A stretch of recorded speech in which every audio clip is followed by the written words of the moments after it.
कभी कभी जंग सिर्फ मिसाइलों और बमों से नहीं लड़ी जाती। कभी कभी जंग दुनिया की ऑयल सप्लाई रोककर भी लड़ी जाती है। और अब ईरान और अमेरिका के बीच चल रहा कॉन्फ्लिक्ट इसी खतरनाक मोड़ पर पहुंच गया है। पिछले करीब 2 से 3 महीनों से ईरान, अमेरिका और इजराइल के बीच तनाव लगातार बना हुआ है। बीच बीच में सीज फायर और डिप्लोमेसी की बातें जरूर हुईं, लेकिन ग्राउंड पर हालात पूरी तरह शांत नहीं हुए। सीज फायर के बाद भी रीसेंट अटैक्स और जवाबी स्ट्राइक्स में साफ कर दिया कि ये कॉन्फ्लिक्ट अभी खत्म नहीं हुआ है। लेकिन अब इस कॉन्फ्लिक्ट में सबसे बड़ा कॉन्ट्रडिक्शन सामने आ रहा है। एक तरफ अमेरिका दावा कर रहा है कि ईरान के साथ डील फाइनल स्टेज में है, और दूसरी तरफ ईरान के कमांडर्स अभी भी एवरीवन और नो वन की वार्निंग दे रहे हैं। यानी अमेरिका पीस डील की बात कर रहा है, लेकिन ईरान ऑयल रूट्स और स्ट्रेट ऑफ हॉर्मूज को लेकर प्रेशर गेम जारी रखे हुए है।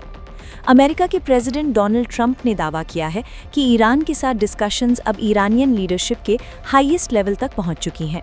ट्रंप का कहना है कि डील के फाइनल पॉइंट्स पर अप्रूवल मिल चुका है, और इसी वजह से उन्होंने ईरान पर होने वाली शेड्यूल्ड स्ट्राइक्स और बॉम्बिंग्स को कैंसिल कर दिया। ट्रंप के मुताबिक इस डिस्कशन में सिर्फ अमेरिका और ईरान ही नहीं, बल्कि Israel, Saudi Arabia, UAE, Qatar, तुर्की, Pakistan, Bahrain, Kuwait, Jordan, Egypt और कई दूसरे देश भी शामिल हैं। ट्रंप का कहना है कि अग्रीमेंट के फाइनल पॉइंट्स, कॉन्सेप्ट और डिटेल दोनों लेवल पर अप्रूव हो चुके हैं, और साइनिंग की टाइम और प्लेस जल्द अनाउंस की जाएगी। अमेरिका की तरफ से मैसेज साफ है, डील हो रही है, डिप्लोमेसी आगे बढ़ रही है और कॉन्फ्लिक्ट को रोकने की कोशिश की जा रही है। लेकिन यहीं पर कहानी पलट जाती है, क्योंकि इसी समय ईरान की तरफ से बिल्कुल अलग सिग्नल आ रहा है। ईरान के कमांडर्स और IRGC लिंक्ड स्टेटमेंट्स में कहा जा रहा है कि गल्फ रीजन की सिक्योरिटी सबके लिए होनी चाहिए या फिर किसी के लिए नहीं। इसी लाइन को एवरीवन और नो वन स्टैंड्स के तौर पर देखा जा रहा है। सीधे शब्दों में समझिए, ईरान कह रहा है कि अगर सैंक्शंस, मिलिट्री प्रेशर या नेवल ब्लॉकेड के जरिए उसकी ऑयल सप्लाई और एक्सपोर्ट्स को रोका गया, तो वो दूसरे गल्फ कंट्रीज की ऑयल और गैस सप्लाई को भी आसानी से गुजरने नहीं देगा। यानी एक तरफ अमेरिका कह रहा है डील फाइनल स्टेज में है, और दूसरी तरफ ईरान कह रहा है अगर हमारी सप्लाई रुकेगी तो किसी की सप्लाई सेफ नहीं रहेगी। यही कॉन्ट्रडिक्शन इस पूरे कॉन्फ्लिक्ट को और खतरनाक बना रहा है।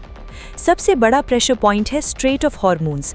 ग्लोबल पेट्रोलियम लिक्विड्स कंजम्पशन का करीब 20% हिस्सा इसी रूट से होकर गुजरता है। गल्फ कंट्रीज का ऑयल और गैस इंटरनेशनल मार्केट तक पहुंचाने के लिए स्ट्रेट ऑफ हॉर्मूज बेहद जरूरी है। ऐसे में अगर ईरान इस रूट पर प्रेशर बनाता है तो असर सिर्फ अमेरिका या इजराइल तक सीमित नहीं रहेगा। इसका असर इंडिया, यूरोप, अमेरिका और पूरी ग्लोबल इकोनॉमी पर पड़ सकता है। ऑयल प्राइसेस बढ़ सकती हैं, पेट्रोल डीजल महंगा हो सकता है, शिपिंग कॉस्ट बढ़ सकती है और इन्फ्लेशन पर भी प्रेशर आ सकता है। ट्रंप ने स्ट्राइक्स कैंसिल जरूर की हैं, लेकिन अमेरिका की नेवल ब्लॉकेड अभी भी जारी है। यही बात ईरान को सबसे ज्यादा चुभ रही है।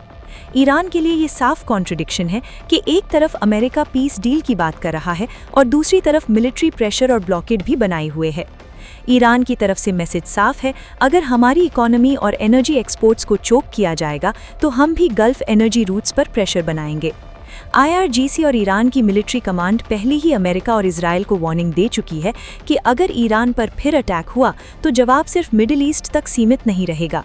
ईरान ने संकेत दिया है कि उसके पलटवार का असर उन जगहों तक भी दिख सकता है जिनकी अमेरिका और इजराइल ने कल्पना भी नहीं की होगी।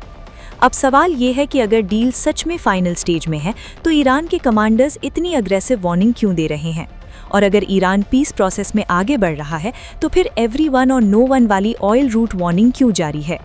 यही वजह है कि ट्रंप का डील क्लेम अभी भी सवालों में है, क्योंकि पिछले 2 से 3 महीनों में यही पैटर्न बार बार दिखा है। पहले सीज फायर की बात होती है, फिर कोई अटैक होता है, फिर जवाबी स्ट्राइक होती है और फिर डिप्लोमेसी दोबारा शुरू हो जाती है। इस बार भी अमेरिका स्ट्राइक्स कैंसिल करने की बात कर रहा है, लेकिन ब्लॉकेड हटाने को तैयार नहीं दिख रहा। दूसरी तरफ ईरान टॉक्स में शामिल दिख रहा है, लेकिन कमांडर स्ट्रेट ऑफ हॉर्मूज को लेकर वार्निंग दे रहे हैं। इस टेंशन का असर ऑयल मार्केट पर भी दिख रहा है। कॉन्फ्लिक्ट बढ़ने के बाद क्रूड प्राइसेस में तेजी आई थी। ट्रंप के डील क्लेम के बाद प्राइसेस में कुछ नरमी जरूर आई, लेकिन मार्केट से डर पूरी तरह खत्म नहीं हुआ है, क्योंकि जब तक स्ट्रेट ऑफ हॉर्मूज पर खतरा बना रहेगा तब तक ग्लोबल ऑयल मार्केट में अनसर्टेनिटी भी बनी रहेगी। शिपिंग कंपनीज भी इस पूरे डेवलपमेंट को क्लोजली वॉच कर रही हैं।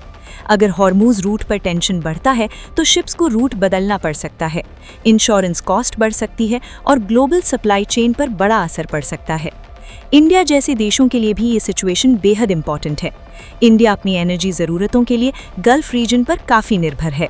ऐसे में अगर हॉर्मूज में टेंशन बढ़ती है या ऑयल प्राइसेस ऊपर जाती हैं तो इसका असर सीधे पेट्रोल डीजल प्राइसेस और महंगाई पर दिख सकता है। फिलहाल दुनिया की नज़र दो चीज़ों पर है। पहली, क्या अमेरिका और ईरान की डील सच में साइन होती है, और दूसरी, क्या अमेरिका नेवल ब्लॉकेड हटाता है या ईरान ऑयल रूट वार्निंग को और आगे बढ़ाता है। क्योंकि अगर डील साइन होती है तो ये ईरान अमेरिका इजराइल कॉन्फ्लिक्ट में बड़ा टर्निंग पॉइंट हो सकता है, लेकिन अगर टॉक्स फिर अटकती हैं तो हॉर्मूज और ग्लोबल ऑयल मार्केट दोनों में नया भूचाल आ सकता है। यही वजह है कि ट्रंप के अटैक रोकने के बावजूद ईरान अमेरिका कॉन्फ्लिक्ट अभी खत्म नहीं हुआ है। ये सिर्फ एक पॉज है या पीस की शुरुआत, इसका फैसला आने वाले दिनों में होगा।